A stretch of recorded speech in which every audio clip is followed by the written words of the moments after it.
जय हिंद विद्यार्थी मित्रांनो, the Pune अकॅडमीच्या online प्लॅटफॉर्मवरती मी सचिन जाधव आपलं सर्वांचं स्वागत करतोय। आज आपण डेमोचा तिसरा दिवस पाहतोय आणि आजच्या डेमोमध्ये आपण एक वेगळा टॉपिक घेऊन तुमच्या समोर येतोय, तो म्हणजे चेंज द व्हॉइस। पण त्या अगोदर आपली जी नवीन बॅच सुरू होती त्याची एक थोडीशी इन्फॉर्मेशन तुम्हाला सांगतोय। तर आपली नवीन बॅच जी आहे ते 2 एप्रिल ते 6 एप्रिल पासून म्हणजे 2 एप्रिल पासून सुरू होते। जर तुम्ही ऍडमिशन 2 पासून तर 6 पर्यंत जर घेतलं तर आपल्या बॅचची जी फी आहे 999, परंतु 2 ते 6 पर्यंत तुम्ही जर ऍडमिशन केलं तर तुम्हाला त्या ठिकाणी 50% ऑफ, म्हणजे तुम्हाला बॅच फक्त किती मध्ये बसणार आहे, 499 रुपयामध्ये बसणार आहे। ठीक आहे, तर ह्या बॅच मध्ये काय असणार आहे, लाईव्ह लेक्चर असणार आहेत, त्यानंतर काही रेकॉर्डेड लेक्चर असणार आहेत आणि नव्या पॅटर्न नुसार तुमची ही बॅच असेल, म्हणजे टीसीएस पॅटर्न असू द्या नाही तर एमपीएससी पॅटर्न असू द्या, नवीन पॅटर्न ज्या पद्धतीचं आहे त्या पद्धतीचं तुम्हाला टीचिंग केली जाईल। यामध्ये ह्या बॅच मध्ये काय काय भेटणार आहे, तुम्हाला basic to advance English grammar भेटणार आहे, त्यानंतर basic to advance English vocab भेटणार आहे, त्यानंतर फ्री ई नोट्स भेटणार आहेत आणि त्यानंतर आतापर्यंत जे काही पेपरला आलेले आहेत प्रश्न वनरक्षकचे असू द्या तर वनरक्षकच्या बॅचमध्ये वनरक्षकचे आणि दारूबंदीच्या बॅचमध्ये दारूबंदीचे। तर अशी आपली या ठिकाणी वनरक्षक धुराळा बॅच आपण सुरुवात करतोय। वनरक्षक धुराळा बॅच पार रिझल्ट मध्ये आपल्याला धुराळा करायचा, लक्षात ठेवा। मग धुराळा करायचा असेल तर सगळ्यांनी इंग्लिशवरती कमांड आली पाहिजे, इंग्लिश शिवाय तुम्ही धुराळा करू शकत नाही। त्यामुळे इंग्लिशचा व्हिडिओ व्यवस्थित पाहायचा आहे, आपला व्हिडिओ व्यवस्थित पाहायचा आहे। याच्या अगोदरचे 2 व्हिडिओ झालेले आहेत, डायरेक्ट इनडायरेक्ट आणि डिग्री, ते सुद्धा तुम्ही व्यवस्थित काय करायचे पाहायचे। तर ओके, ते व्यवस्थित पाहिल्यानंतर हा व्हिडिओ पाहायचा आहे आणि जर आवडला तर लाईक करायचंय, शेअर करायचंय, इतर विद्यार्थ्यांना सुद्धा काय करायचंय सांगायचंय। ओके, चला आता आपण स्टार्ट करूया। कशाला, नेक्स्ट टॉपिक जो आहे तो आहे आपला कुठला, व्हॉइस, ज्याला आपण काय म्हणतो ऍक्टिव्ह व्हॉइस किंवा काय पॅसिव्ह व्हॉइस। आता मराठीमध्ये याला प्रयोग म्हणतात, इंग्लिशमध्ये याला व्हॉइस म्हणतात। तर मराठीमध्ये प्रयोगाचे 3 टाइप्स असतात, तसे इंग्लिशमध्ये 2 टाइप असतात, एक असतो ऍक्टिव्ह व्हॉइस आणि दुसरा काय पॅसिव्ह व्हॉइस। मग आता नेमकं प्रश्न याच्यावरती विचारला कसा जातो तर पहा, याच्यामध्ये प्रश्न काय विचारतात, एखादं वाक्य दिलं जातं, ऍक्टिव्हचं असेल तर त्याला कशात रूपांतर करा, पॅसिव्ह मध्ये रूपांतर करा, किंवा पॅसिव्ह असेल तर त्याला कशामध्ये रूपांतर करा, ऍक्टिव्ह मध्ये रूपांतर करा।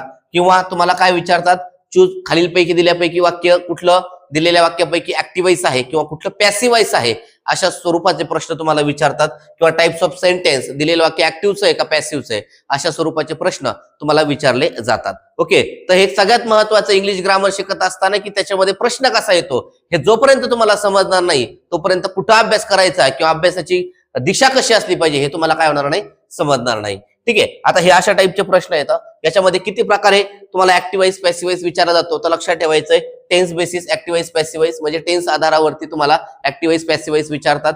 त्यानंतर इंट्रोगेटिव्ह म्हणजे प्रश्नार्थक वाक्याचं काय विचारतात, ऍक्टिव्ह व्हॉइस पॅसिव्ह व्हॉइस। त्यानंतर इम्पेरेटिव्ह वाक्य ज्याला आज्ञार्थी वाक्य म्हणतो त्याचं ऍक्टिव्ह व्हॉइस पॅसिव्ह व्हॉइस करत असतो आपण। किंवा अनकॉमन, हे 4 प्रकारे काय केलं जातं लक्षात ठेवायचंय, ऍक्टिव्ह व्हॉइस किंवा पॅसिव्ह व्हॉइस केलं जातं। ओके, हे 4 प्रकारे ऍक्टिव्ह व्हॉइस पॅसिव्ह व्हॉइस करत असतात। आता याच्यामध्ये आपल्याला आज जो डेमो घ्यायचा आहे त्याच्यातला जो पहिला प्रकार आहे तो कुठला, टेन्स बेसिस, याच्यावरती आपल्याला घ्यायचंय। ऍक्टिव्ह व्हॉइस आणि पॅसिव्ह व्हॉइस ह्या गोष्टी समजून घ्यायच्यात, प्रॉपर व्यवस्थित समजून घ्यायच्यात। त्याच्या अगोदर दिलेलं वाक्य ऍक्टिव्हचं आहे का पॅसिव्हचं आहे हे आपण कसं करायचंय, कसं शोधायचंय, या गोष्टी आपण काय करू या ठिकाणी पाहू। आता लक्षात ठेवायचंय ऍक्टिव्ह व्हॉइस, कोणता व्हॉइस आहे लक्षात ठेवायचं ऍक्टिव्ह, आणि दुसरा जो असणार आहे तो कुठला लक्षात ठेवायचंय पॅसिव्ह। ऍक्टिव्ह आणि काय पॅसिव्ह। तर ऍक्टिव्ह व्हॉइस मध्ये लक्षात ठेवायचंय वाक्याची जी सुरुवात असते ती कशाने, सब्जेक्टने होत असते। कशाने होत असते, सब्जेक्ट। मग कोणते सब्जेक्ट आहेत काय ते पाहू आपण। आणि पॅसिव्ह व्हॉइस मध्ये वाक्याची सुरुवात ऑब्जेक्टने होत असते। म्हणजे फॉर एक्झाम्पल मी जर असं म्हणलं ए बी सी, हे तुमचं ऍक्टिव्ह व्हॉइस आहे, हे काय तुमचं ऍक्टिव्ह व्हॉइस आहे। तर पॅसिव्ह व्हॉइस मध्ये येताना जो शेवटचा भाग असतो कशामध्ये, ऍक्टिव्ह व्हॉइस मध्ये, त्यांनी स्टार्ट करायचा असतो किंवा त्यांनी सुरुवात करायची असते। म्हणजे याचा स्टार्ट कसा होतो, सी, नंतर मध्ये जे आहे ते क्रियापद आहे तसंच राहतो, आणि त्यानंतर हा सब्जेक्ट आहे, हा सब्जेक्ट तुम्हाला कुठे घ्यायचा आहे, त्या ठिकाणी सब्जेक्टची ऑब्जेक्टिव्ह केस घ्यायची, ती कुठे घ्यायची, शेवटी घ्यायची। म्हणजे याचा अर्थ तुम्हाला समजला का, ऍक्टिव्ह व्हॉइसचा स्टार्ट हा पॅसिव्ह व्हॉइसचा एंड असतो आणि ऍक्टिव्ह व्हॉइसचा एंड हा पॅसिव्ह व्हॉइसचा काय असतो, स्टार्ट असतो। इथं पहा ए नी स्टार्ट झालाय तर हा कुठे गेला, पॅसिव्ह व्हॉइस मध्ये एंडला गेला। इथं सी नी स्टार्ट झालेला, एंड झालेला आहे, तर याचा पॅसिव्ह व्हॉइस मध्ये स्टार्ट कुठे झालेला आहे, सी नी झालेला आहे। कळतंय, हे फक्त लक्षात ठेवायचंय, start end start end. Okay, कळलं सगळ्यांना। ओके, त्यानंतर आणखी एक लक्षात ठेवायचं, पॅसिव्ह व्हॉइसच्या वाक्यामध्ये जनरली बाय वापरलं जातं। आता 90% बाय वापरतात, 100% नाहीये। आता सध्या तुम्हाला लक्षात ठेवायचं की ज्या वाक्यामध्ये बाय येईल ते वाक्य झालं पॅसिव्हचं, ते वाक्य कोणतं झालं, पॅसिव्हचं। मग याचा अर्थ तुम्हाला बाय वाला वाक्य दिलंय तर तुम्हाला शोधायचं कुठलं, ऍक्टिव्हचं वाक्य शोधायचं आहे। समजतंय सर्वांना, ठीक आहे, एकदम सोपं आहे। सगळ्यांनी व्यवस्थित व्हिडिओ पाहायचा, कुठेही स्किप करायचं नाहीये। इंग्लिश ग्रामरची भीती घालवायची असेल तर स्किप करायचं नाहीये, व्हिडिओ कुठेही स्किप करायचं नाही। आवडला तर लाईक करायचा आहे आणि इतर विद्यार्थ्यांना सुद्धा काय करायचं आहे, शेअर करायचं आहे, जसं आपण प्रत्येक टॉपिक मध्ये सुरुवातीच्या 2 स्लाइड ह्या काय आहे तर प्रत्येक टॉपिकचा गाभ आहे, तसंच याच्यामध्ये ऍक्टिव्हाइस आणि पॅसिव्हाइसचा जो गाभ आहे तो या ठिकाणी आहे. आता इथं पहा काय दिलं, इथं सब्जेक्टिव्ह केस आणि दुसरं काय दिलेलं आहे ऑब्जेक्टिव्ह केस. आता लक्षात ठेवायचं ही सब्जेक्टिव्ह केस जी आहे ही तुमच्या ऍक्टिव्हाइसच्या सुरुवातीला असणार आहे, म्हणजे ऍक्टिव्हाइस वाला जे वाक्य आहे याच्या पुढे असणार आहे, सुरुवातीला असणार आहे. आणि ऑब्जेक्टिव्ह केस जे आहे ऑब्जेक्टिव्ह केस हे पॅसिव्हाइसच्या शेवटी असणार आहे, पुढे असणार आहे पॅसिव्हाइसच्या शेवटी. नाही कळलं लक्षात द्या इकडं. ऍक्टिव्हाइस मध्ये स्टार्ट कशाने झालाय, फॉर एक्झाम्पल आयने झालेला आहे, तर पॅसिव्हाइस मध्ये तुम्हाला शेवटचा शब्द जो पाहायचा आहे तो कुठला पाहायचा आहे, मी. वी असेल तर कोणता शब्द पाहायचा आहे, अस. हे जे आहेत मी असेल, अस असेल, यू असेल, हिम असेल, हे शेवटी येणारे शब्द आहेत. कुठे येणारे शब्द येतं शेवटी. जर ऍक्टिव्हाइसचा स्टार्ट युनी झाला तर पॅसिव्हाइसचा एंड कशाने होतो, युनी होतो. ऍक्टिव्हाइसचा स्टार्ट हिनी झाला तर पॅसिव्हाइसचा एंड कशाने होतो, हिमनी होतो. शीनी झाला तर हरणी होतो. इटनी झाला तर इटनीच होतो. देनी झाला तर देमनी होतो. आणि एखादं नाव असेल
BEING.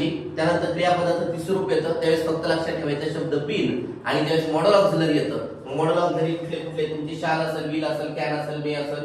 ओके, हे जर आले तर फक्त काय लक्षात ठेवायचं, कुठला बी हा शब्द लक्षात ठेवायचा आहे. एवढं जर तुम्हाला जर प्रॉपर समजलं असेल, याच्या अगोदरची स्लाइड कुठली, याच्या अगोदरची स्लाइड ऍक्टिव्हाइस मध्ये आय आला तर पॅसिव्हाइस मध्ये शेवटी कोण येणार आहे, मी येणार आहे. ऍक्टिव्हाइस मध्ये बी आला तर पॅसिव्हाइस मध्ये शेवटी कोण येणार आहे, अस येणार आहे. ऍक्टिव्हाइस मध्ये यू आला तर पॅसिव्हाइस मध्ये शेवटी कोण येणार आहे, यू. ही आला तर पॅसिव्हाइस मध्ये हिम. ऍक्टिव्हाइस मध्ये शी आलं तर पॅसिव्हाइस मध्ये हर. इट असेल तर इट घ्यायचंय. ऍक्टिव्हाइस मध्ये दे असेल तर पॅसिव्हाइस मध्ये देम घ्यायचंय. आणि कुठलेही नाव दिलेलं असेल ऍक्टिव्हाइस मध्ये तर पॅसिव्हाइस मध्ये सुद्धा शेवटी कोण येणार आहे, ते संबंधित नाव येणार आहे. आणि ही एक स्लाइड जर ह्या दोन स्लाइड तुम्हाला जर प्रॉपर समजल्या ना तर पुढचं सगळं 0 मिनिटाचं काम आहे. काही सेकंदात उत्तर येणार आहे, काही सेकंदात. आता कसं सेकंदात येणार आहे ते पाहायचं, तुम्ही स्वतः पाहायचं. कुठलाही अर्थ वगैरे आपल्याला देणं घेणं नाहीये, कुठलाही अर्थ न पाहता काही सेकंदाच्या आत आपण सॉल्व्ह करतोय, फक्त काही शब्द पाहून. फक्त आपण क्रियापद दाखवू. चला आपण स्टार्ट करूया. आता इथं जर शब्द बघितला या ठिकाणी मला सांगा हे जे वाक्य तुम्हाला दिलेले आहे ऍक्टिव्हचं आहे का पॅसिव्हचं आहे बरं सांगा. हे जे वाक्य तुम्हाला दिलेले आहे ऍक्टिव्ह आहे का पॅसिव्ह आहे. हे आहे ऍक्टिव्ह. हे कोणतं वाक्य आहे ऍक्टिव्ह. कशावरून कळालं बरं तुम्हाला हे ऍक्टिव्हचं वाक्य. ह्या वाक्यामध्ये बाय दिसतोय का तुम्हाला. या वाक्यामध्ये बाय दिसतोय का बाय नाही. मग याचा अर्थ हे झालं ऍक्टिव्ह. समजतंय. मग आता आपल्याला काय करायचं पॅसिव्ह शोधायचं. काय शोधायचं पॅसिव्ह. मग यातलं क्रियापद कोणतं हे सगळ्यात महत्त्वाचं आहे. हे क्रियापद आहे डाऊन्स आणि इथे यस लागलाय म्हणजे क्रियापदाचं किती रूप आहे पाचवं रूप आहे. किती रूप आहे पाचवं. आणि मगाशीच आपण बघितलंय क्रियापदाचं पाचवं रूप दिलेलं असेल किंवा पहिलं रूप दिलेलं असेल तर आपण काय वापरतो एक तर ऍम इज आर यापैकी कुठलं तरी क्रियापद घेत असतो. मग आता पहिल्या ऑप्शन मध्ये ऍम इज आर पैकी कुणी आलंय का यस आलेलं आहे. दुसऱ्या ऑप्शन मध्ये ऍम इज आर पैकी कुणी आलेलं आहे का आलेलं आहे. तिसऱ्या ऑप्शन मध्ये ऍम इज आर पैकी कुणी आलेलं आहे का आलेलं आहे. चौथ्या ऑप्शन मध्ये आलेलं आहे का कुणी आलेलं नाही. म्हणजे हा ऑप्शन काय झाला कळलं. समजतंय. त्यानंतर आता मला सांगा हा बीइंग जो आहे बीइंग आधी आपण कधी वापरतो ज्यावेळेस क्रियापदामध्ये ऍक्टिव्ह व्हाईस मध्ये V4 असतो आणि V4 म्हणजे आयएनजी. मला सांगा ह्या वाक्यामध्ये कुठं आयएनजी आलेला आहे का आयएनजी आलेला नाहीये. पण आयएनजी नसेल तर बीइंग येणार आहे का येणार नाही. म्हणजे हाही ऑप्शन तुमचा काय झाला कळलं. आता इथं पहा बरं माय इंटेन्शन आहे का इंटेन्शन्स आहे.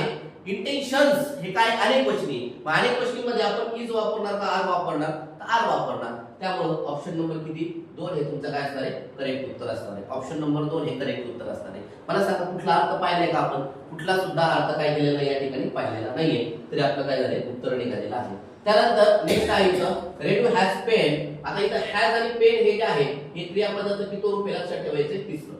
क्रियापदाचं किती रूप आहे तिसरं. आता हे बेसिक मध्ये तुमच्या रेग्युलर लेक्चर मध्ये होणार आहे. फक्त आता इथे लक्षात ठेवा हॅज प्लस V3 आलेले आहे. हे क्रियापदाचं किती रूप आहे तिसरं रूप आहे. आणि क्रियापदाचं ज्यावेळेस तिसरं रूप असतं त्यावेळेस आपल्याला शब्द शोधायचा बिन. कोणता शब्द शोधायचा बिन. पहिल्या ऑप्शन मध्ये बिन आहे का पहा बरोबर बिन आहे का यस आहे. कुठे इथं आहे. दुसऱ्या ऑप्शन मध्ये बिन आहे का यस आहे. तिसऱ्या ऑप्शन मध्ये बिन आहे का नाहीये कट करा. चौथ्या ऑप्शन मध्ये बिन आहे का आहे. आता मला सांगा या ठिकाणी जे वाक्य दिलेले आहे कोणत्या काळात आहे वर्तमान काळात आहे कशावरून कळालं हॅव हॅजवरून. हॅव आणि हॅज वर्तमान काळामध्ये येतं. मग आपल्या उत्तरामध्ये सुद्धा हॅव किंवा हॅज यायला पाहिजे. पण इथं काय दिले पहा बरं हॅड दिले त्यामुळे ऑप्शन काय झाला कळलं. आता पोयम पोयम एक वचनी अनेक वचनी एक वचनी आणि एक लक्षात ठेवायचं ज्यावेळेस एक वचनी असतं त्यावेळेस कुठलाही ऑब्जेक्ट एक वचनी असतो त्यावेळेस आपले हॅज वापरायचं असतं. आणि अनेक वचनी असतं तर काय वापरलं असतं हॅव वापरलं असतं. मग या ठिकाणी पोयम काय एक वचनी. मग पोयम एक वचनी म्हटल्यानंतर आपल्याला हॅव घ्यायचं का हॅज घ्यायचं तर हॅज घ्यायचं. हॅव येणार नाहीये का कारण पोयम एक वचनी आहे. इथं पोएम्स म्हटलं असतं तर कदाचित काय आलं असतं हॅव आलं असतं. पण इथं फक्त पोएम म्हटलेलं आहे त्यामुळे ऑप्शन नंबर 4 हे तुमचं करेक्ट उत्तर आहे. त्यानंतर नेक्स्ट आहे यामध्ये क्रियापद जर बघितलं तर कुठलं क्रियापद लक्षात ठेवायचं फाउंड हे क्रियापद आहे. आणि क्रियापदाचं किती रूप आहे हे दुसरं रूप आहे V2 आहे. आणि जर क्रियापदाचं दुसरं रूप झालेलं असेल तर आपण काय करतो एक तर वॉज आणि वेअर पाहतो त्याच्यामध्ये काहीच पाहायचं नाही. पहिल्या ऑप्शन मध्ये वॉज किंवा वेअर आले का यस आलेला आहे. दुसऱ्या ऑप्शन मध्ये वॉज किंवा वेअर आलेले आहे का आलेला आहे. तिसऱ्या याच्यामध्ये वॉज वेअर आलेले आहे का आलेले आहे. चौथ्या याच्यात वॉज वेअर आलेले आहे का आलेलं नाही. ओके. आणि आपल्याला माहिती की ऍक्टिव्हचं पॅसिव्हाइज करत असताना आपण वॉज वेअर बरोबर काय घेतो क्रियापदाचं तिसरं रूप घेत असतो.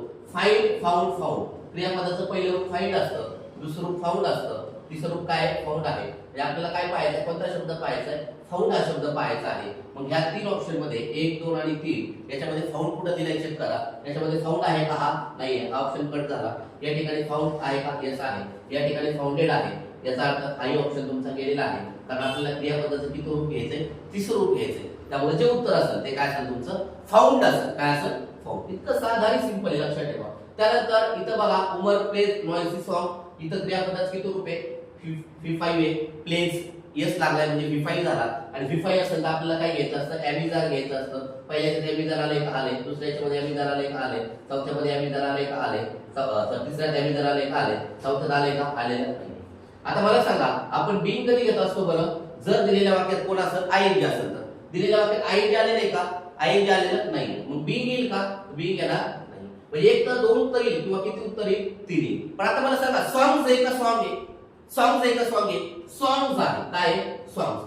सॉंग्स हे कसं आहे अनेक वचनी आणि सॉंग जर अनेक वचनी असेल तर आपण इज वापरणार का आर वापरणार साधं सिंपल आहे आर वापरणार. म्हणजे आर कुठं आलाय ऑप्शन 2 आणि 3 मध्ये कुठं पहा ऑप्शन नंबर 3 मध्ये आर आलेला आहे. त्यामुळे तुमचं जे करेक्ट उत्तर आहे तो ऑप्शन नंबर 3 आहे. ऑप्शन नंबर किती 3. एवढं साधं सिंपल आहे लक्षात ठेवायचंय. व्हिडिओ आवडला असेल तर लाईक करायचं शेअर करायचं. त्यानंतर नेक्स्ट पहा select the option that express the given sentence. आता पहा इथं वाक्याची सुरुवात कशाने झाली शीने झाली.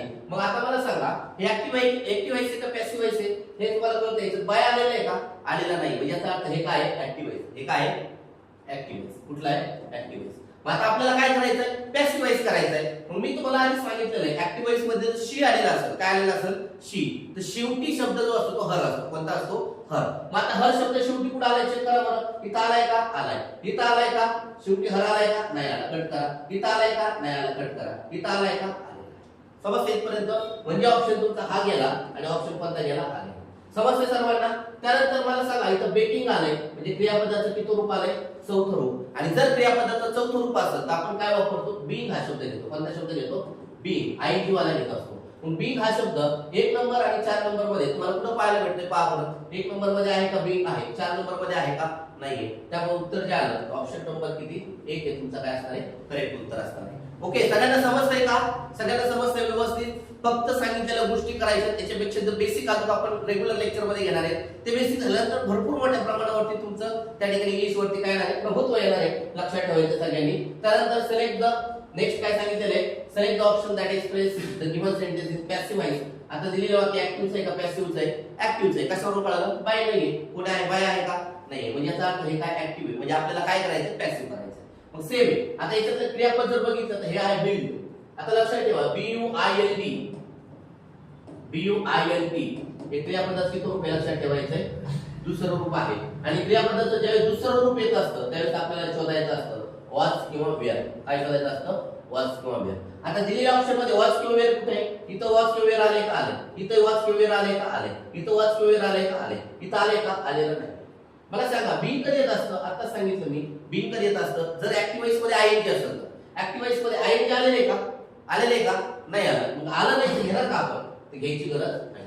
मग आता लक्षात ठेवायचं हे क्रियापदाचं किती रूप आहे, पॅसिव्हाइज मध्ये क्रियापदाचं किती रूप घेत असतो, पण तिसरं रूप घेत असतो.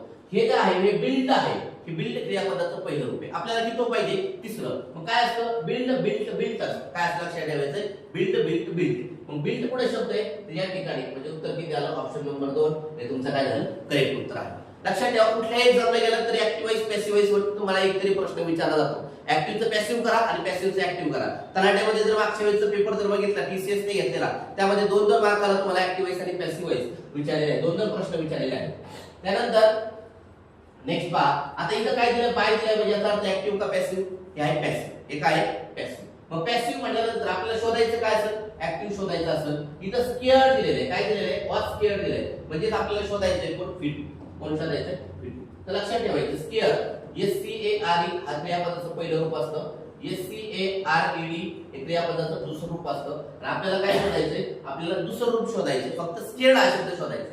मला सांगा पहिल्या याच्यामध्ये स्केअर्ड हा शब्द आहे का, नाहीये, त्यामुळे ऑप्शन कट. दुसऱ्या याच्यामध्ये स्केअर्ड ऑप्शन आहे का, आहे, त्यामुळे उत्तर येऊ शकतं का, येऊ शकतं. तिसऱ्या याच्यामध्ये स्केअर्ड हा शब्द आहे का, आहे, पण ह्याच आलेला आहे. ह्याच कोणत्या काळात आहे, वर्तमान काळात. दिलेलं वाक्य कोणत्या काळात आहे, भूतकाळात. असं चालतं का, चालत नाही. म्हणजे हाही ऑप्शन तुमचा काय झाला, गेला. आणि बिलचा इथं काही संबंध नाहीये, त्यामुळे ऑप्शन नंबर 1 हे तुमचं काय, सॉरी ऑप्शन नंबर 2 हे काय असणार आहे तुमचं करेक्ट उत्तर असणार आहे. समजतं सर्वांना. फक्त क्रियापद शोधायचे, फक्त क्रियापद शोधायचे. क्रियापदाच्या पलीकडे काही सुद्धा नाही. लक्षात ठेवा. परत एकदा V1 किंवा V5 आलं तर अॅमिझार शोधायचे. V2 आला तर कोण शोधायचे, वॉजवेअर शोधायचे. V4 आला आयएनजी शोधायचे. V3 आला तर कोण शोधायचं, बी शोधायचंय. आणि मॉडल ऑक्झिलरी आला तर फक्त काय शोधायचंय, बी शोधायचं आहे. एवढं फक्त लक्षात ठेवायचं आहे. आता इथं पहा, हे जे आहे ऍक्टिव्ह का पॅसिव्ह, हे आहे कुठलं, पॅसिव्ह. कशावरून कळालं, या ठिकाणी बाय आलेलं आहे, बरोबर आहे. आता इथं जर पाहिलं तर मॉडल ऑक्झिलरी आलेलं आहे, कुठला, विल आलेलं आहे. तर पॅसिव्ह दिलेलं आहे. मग आपल्याला ऍक्टिव्हिस्ट मध्ये कोणता शब्द शोधायचा आहे, फक्त विल शोधायचं. कोणता शोधायचं, विल. पहिल्या ऑप्शन मध्ये फक्त विल आलाय का, पहा बरं, आलेला आहे. इथं बी आलेलं आहे. परत बी घेऊन चालतं का, नाही चालत. का, कारण तो पॅसिव्ह कट झाला. फक्त इथं बिल आलाय का, पहा आलेलं आहे. याच्यात बिल आहे का, नाही, कट करा. याच्यात बिल आले का, चेक करा बरं, याच्यामध्ये आहे का, नाही. म्हणजे उत्तर कोणतं आलं, ऑप्शन नंबर 2 हे तुमचं करेक्ट उत्तर आहे. ऑप्शन नंबर 2 हे तुमचं काय आहे, करेक्ट उत्तर आहे. त्यानंतर नेक्स्ट पहा, इथं काय दिले, बाय दिलेलं आहे. इथं काय दिलंय, बाय दिलाय. म्हणजे हा प्रश्न जो आहे तो कशाचा आहे, पॅसिव्हाइज आहे. आणि पॅसिव्हाइज मध्ये तुम्हाला काय दिलेलं, आर दिलेला आहे. म्हणजे याचा अर्थ आपल्याला शोधताना काय शोधावं लागणार आहे, क्रियापदाचं पहिलं रूप किंवा पाचवं रूप शोधावं लागणार आहे. इथं जर पाहिलं तर हे आयएनजी आहे, हे क्रियापदाचं किती रूप आहे, चौथं, हे येणार नाहीये. हे स्टील्स आहे, हे येऊ शकतं, किती रूप आहे, पाचवं रूप आहे. हे स्टोल आहे, हे स्टोल क्रियापदाचं दुसरं रूप आहे, हे येणार नाहीये. त्यानंतर हॅज बीन हे क्रियापदाचं तिसरं रूप आहे, हे येणार नाही. म्हणजे ऑप्शन नंबर किती आलं, ऑप्शन नंबर 2 हे तुमचं करेक्ट उत्तर आहे. ऑप्शन नंबर 2 हे काय आहे, करेक्ट उत्तर आहे. त्याच्यानंतर नेक्स्ट पहा, हे इथं बाय दिलेलं आहे, बरोबर आहे. काय दिलेलं आहे, बाय दिलेलं आहे. म्हणजे ऍक्टिव्ह का पॅसिव्ह, हे वाक्य आहे पॅसिव्हचं. कशावरून कळालं? ह्या बायवरून कळालं. आणि इथं कोण दिलेलं आहे? पहा, इथं बीन दिलेलं आहे. म्हणजे याचा अर्थ आपल्या वाक्यामध्ये पुढे यायला पाहिजे FIFO यायला पाहिजे. पुढे यायला पाहिजे FIFO. म्हणजे FIFO म्हणजे क्रियापदाला ING. कशाला ING? अडॉप्टिंग. काय अडॉप्टिंग? बघा कोणता शब्द पाहायचा आहे? अडॉप्टिंग. कोणता शब्द पाहायचा लक्षात ठेवा? अडॉप्टिंग. अडॉप्टिंग कुठे चेक करा. पहिल्याच्या मध्ये अडॉप्टिंग आहे का? नाही, कट करा. दुसऱ्याच्या मध्ये अडॉप्टिंग आहे का? आहे. तिसऱ्याच्या मध्ये अडॉप्टिंग आहे का? आहे. चौथ्याच्या मध्ये अडॉप्टिंग आहे का? आहे. परंतु लक्षात ठेवायचं या ठिकाणी काय दिलंय? बीन दिलेलं आहे. कोण दिलेलं आहे? बीन. आणि परत त्याच्यानंतर पुढे असं बीनच्या नंतर कसं लक्षात ठेवायचं? हा जो काळ आहे कुठला आहे लक्षात ठेवायचं? Perfect continuous. आणि परफेक्ट कंटिन्युअस ऍक्टिव्ह पॅसिव्ह बोल नसतं. ठीक आहे, ते बेसिक मध्ये नंतर सांगाल मी तुम्हाला काय ते रेग्युलर लेक्चर मध्ये. आता मला सांगा इथं कोणता काळ आहे? इज. मग आपल्याला कोणता घ्यावा लागेल? वर्तमान काळातच घ्यावा लागेल. वर्तमान काळ कुठे? याच्यामध्ये ऑप्शन नंबर 3 हे तुमचं करेक्ट उत्तर आहे. वेळ येईल का? नाही. का? कारण हे पास्ट मध्ये आहे. त्यामुळे उत्तर किती आलं? ऑप्शन नंबर 3 हे तुमचं काय असणार आहे? करेक्ट उत्तर असणार आहे. ओके, तर हे होते आपले डेमो जो होता ऍक्टिव्ह आणि पॅसिव्हचा. ज्या विद्यार्थ्यांना समजलं असेल तर त्यांनी लाईक करायचे, जास्तीत जास्त विद्यार्थ्यांपर्यंत शेअर करायचे, किंवा ज्या विद्यार्थ्यांना बेसिक काही क्लिअर नसेल तर त्यांनी आपला जो कोर्स सांगितलेला आहे तो तुम्ही परचेस करू शकता. आणि त्याच्यामध्ये तुमचं बेसिक काही जरी येत नसेल तर बेसिक त्या ठिकाणी कंप्लीट करू शकता. बऱ्यापैकी विद्यार्थ्यांना V1, V2, V4, V5 हे क्रियापदाचे 5 रूप माहित नसतील. मग काय कसे करायचे, काय करायचे, आपण बेसिक मध्ये संपूर्ण गोष्टी काय तुमच्या या ठिकाणी घेणार आहेत. जास्तीत जास्त विद्यार्थ्यांना शेअर करा, आवडलं तर लाईक करा. आणि ज्या विद्यार्थ्यांना इंग्लिशची भीती वाटते खास करून त्या विद्यार्थ्यांनी व्हिडिओ संपूर्ण काय करायचा आहे? पाहायचा आहे. या ठिकाणी आपण थांबू. उद्याच्याला ठीक परत पुन्हा 6 वाजता आपण भेटू. तोपर्यंत धन्यवाद.